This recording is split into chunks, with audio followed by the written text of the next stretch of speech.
Chères étudiantes, chers étudiants, bienvenue dans ce cours de recherche opérationnelle qui entre dans le cadre du module méthode économétrique et recherche opérationnelle qui fait partie du 6e semestre de la filière de licence fondamentale en sciences économiques et gestion. L'équipe pédagogique chargée de dispenser ce cours est constituée de moi-même, professeur Mohamed Zuhri, et du professeur Amel Laroussi. Cette séquence vidéo sera consacrée à la présentation du cours et à une petite introduction de ce qu'est la recherche opérationnelle.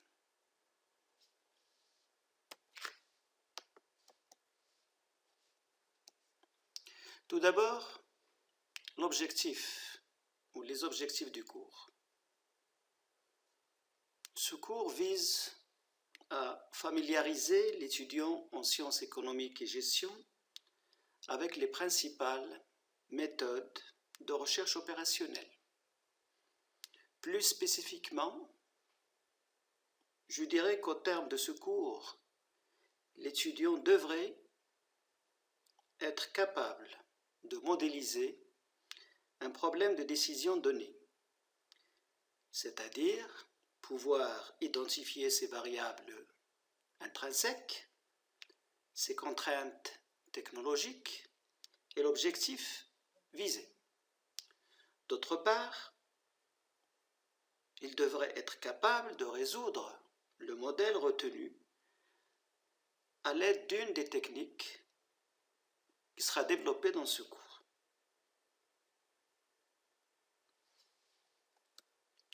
L'organisation du cours se fera sous deux formes. Présentation du cours magistral qui, malheureusement, est à cause de la pandémie de la Covid-19, on est obligé de le faire à distance et donc sous forme de séquences vidéo qui seront diffusées sur la plateforme e-learning de l'université Moulay Ismail. D'autre part, ces cours seront renforcés par des travaux dirigés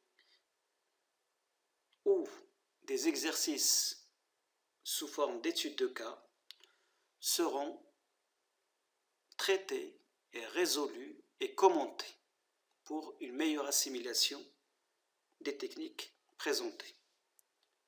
En termes de contenu, et après une introduction de la discipline, nous entamerons la présentation ou le développement d'une technique les plus en vogue, je dirais, au niveau de la recherche opérationnelle, à savoir la programmation linéaire, qui sera présentée dans un premier temps dans son cas simple, le cas à deux variables, ensuite généralisé à plusieurs variables. On introduira aussi le concept de dualité en programmation linéaire. Enfin, une autre technique sera présentée dans le cadre d'un dernier chapitre qui portera sur la notion d'ordonnancement de projet. Voilà pour ce qui est de contenu qui sera développé au niveau des différentes séquences qui vous seront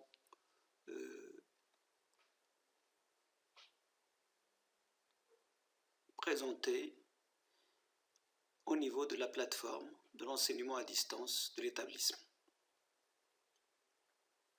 En termes d'évaluation, vous savez tous qu'à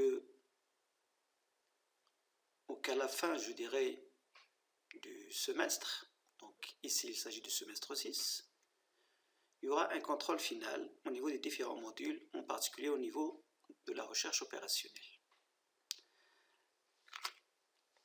L'évaluation se fera tout simplement sous forme d'une épreuve, moyennant des questions à choix multiples.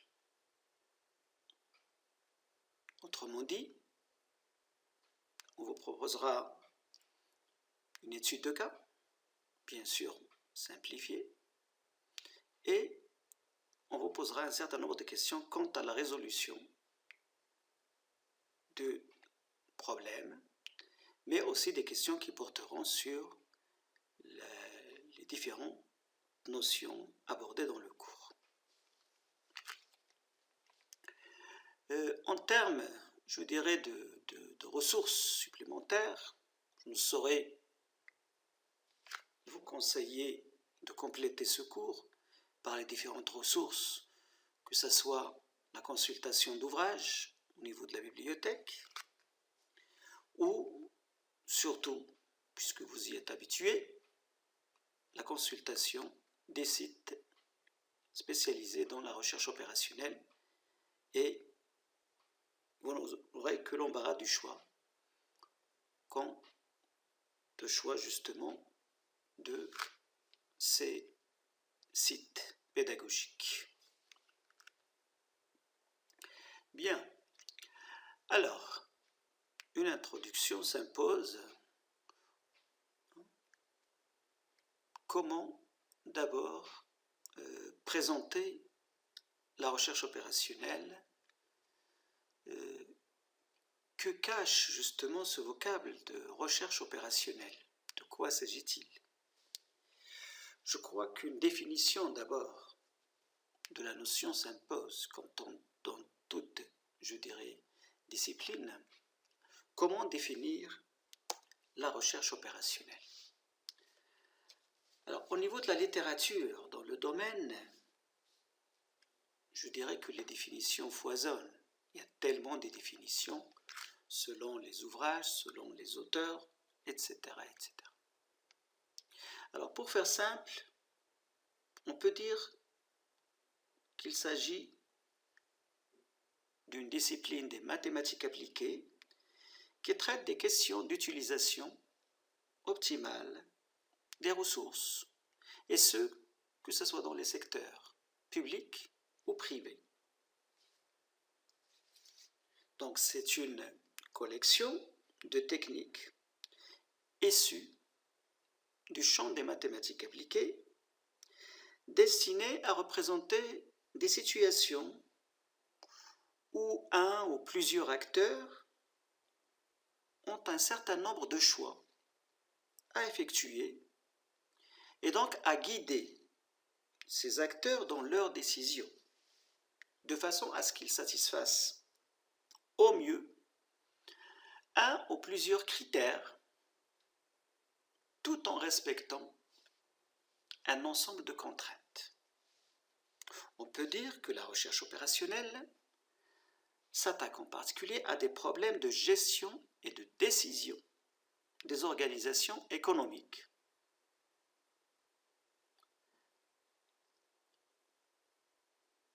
Et aussi, la recherche opérationnelle s'intéresse à la prise en compte de ce qu'on appelle combinatoire et de l'incertitude.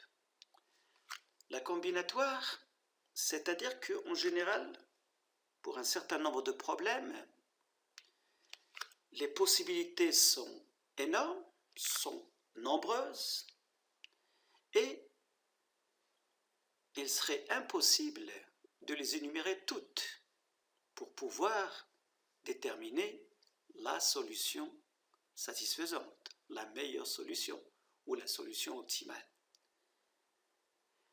D'autre part, on est des fois contraint de travailler dans l'incertain. Et donc, c'est-à-dire, une bonne partie de paramètres sont inconnus et il faut gérer l'incertain. Il faut donc trouver le moyen de résoudre ce type de problème. Voilà de quoi il en est au niveau donc de la discipline de recherche opérationnelle. Alors, comme toute discipline, la recherche opérationnelle a émergé il y a quelques années et a évolué. Alors, historiquement, il faut remonter à la Seconde Guerre mondiale pour voir les premières, je dirais, découvertes, les premières applications de cette discipline. En effet, à cette époque-là, on avait fait appel à d'éminents mathématiciens comme Jean von Neumann, Danzig, Blackett, à qui on avait demandé donc de fournir des techniques d'optimisation des ressources militaires. Et le premier succès, justement, de cette approche a été obtenu en 1940 par Patrick Blackett, le prix Nobel de physique de 1900. Voilà, le prix Nobel de physique un peu plus tard. Et M. Blackett est arrivé justement à résoudre un problème d'implantation optimale des radars de surveillance. Je vous rappelle, c'était en plein Deuxième Guerre mondiale. Ce qualificatif opérationnel vient justement du fait que les premières applications de cette discipline avaient trait aux opérations militaires. Il se trouve que la dénomination est restée par la suite, même si le domaine militaire n'est plus le principal champ d'application de cette discipline. Ce sont donc ces mathématiciens précurseurs qui ont créé une nouvelle méthodologie caractérisée en particulier par les deux mots-clés, la modélisation et l'optimisation.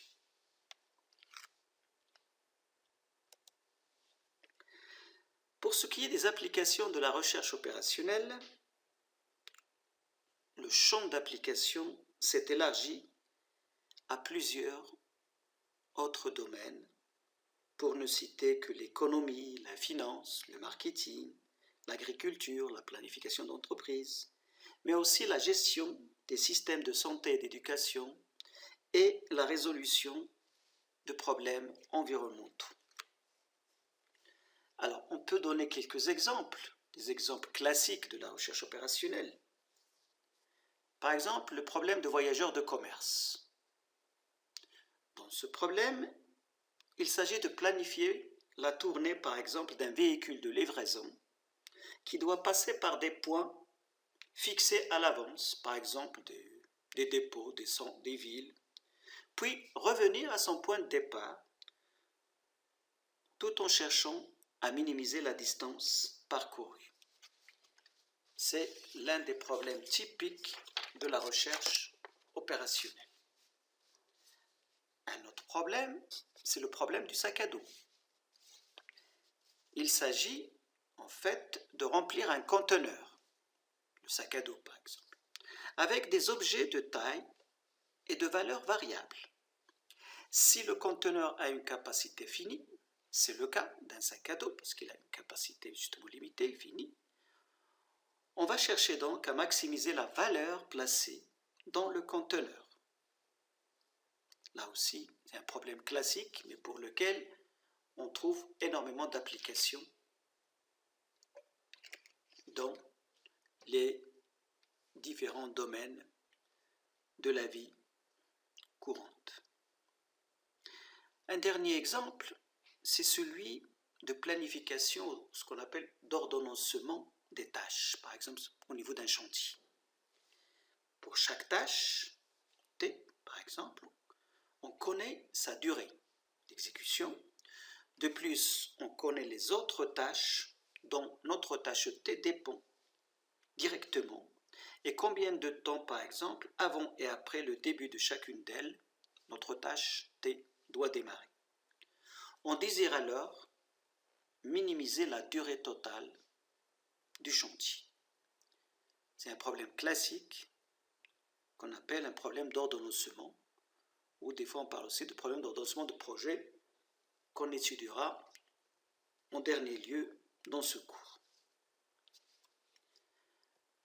Alors maintenant, parlons de la méthodologie au niveau d'une étude de recherche opérationnelle.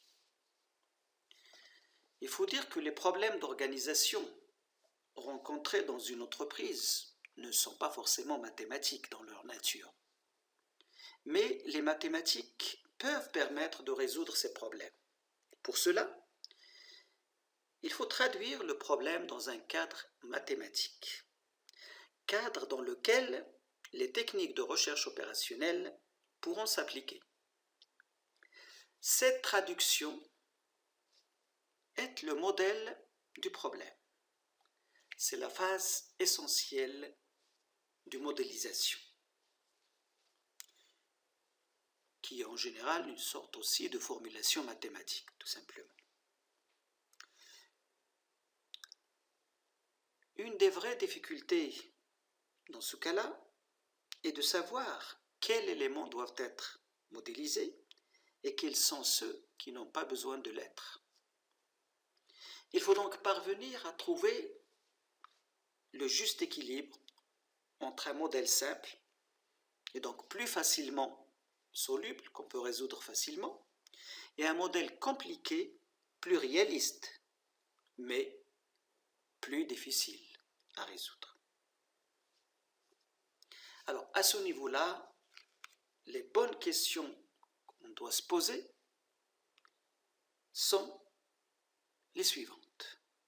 Tout d'abord, quelles sont les variables de décision? C'est-à-dire, quels sont les éléments de mon modèle que j'ai droit de faire varier pour proposer des solutions. Ensuite, quelles sont les contraintes?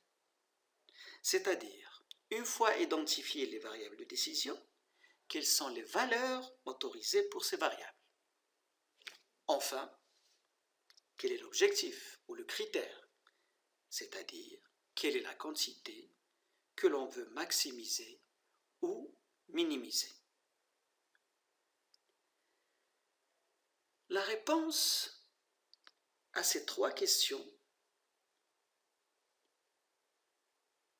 formulées mathématiquement, je dirais, fournit le modèle logico-mathématique qui, bien entendu, reste toujours une simplification de la réalité.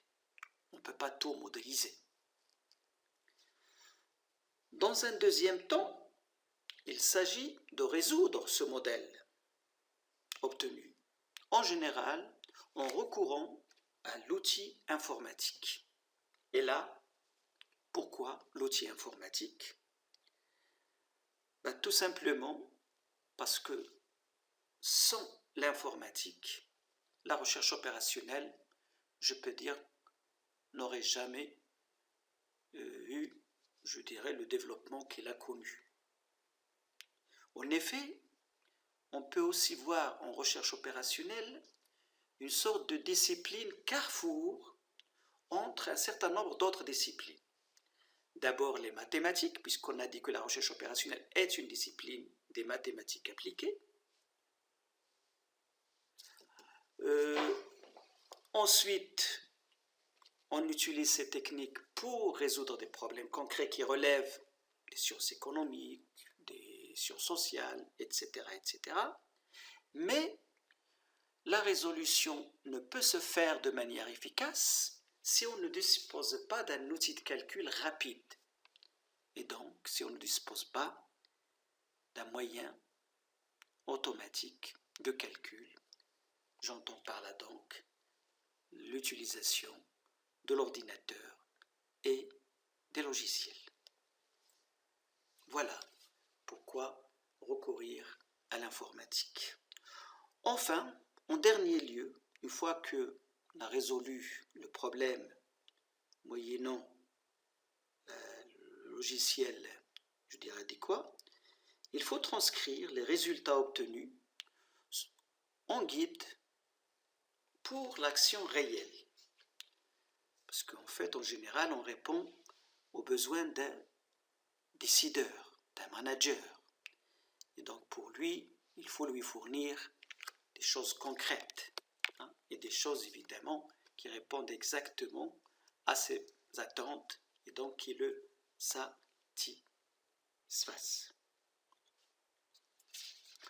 Voilà, donc en gros, brièvement, ce qu'on peut dire sur cette discipline de recherche opérationnelle. Donc, dans toute étude, on reviendra sur donc, ces 3 étapes, une modélisation, une résolution et ensuite une interprétation et analyse des résultats. Sur ce, on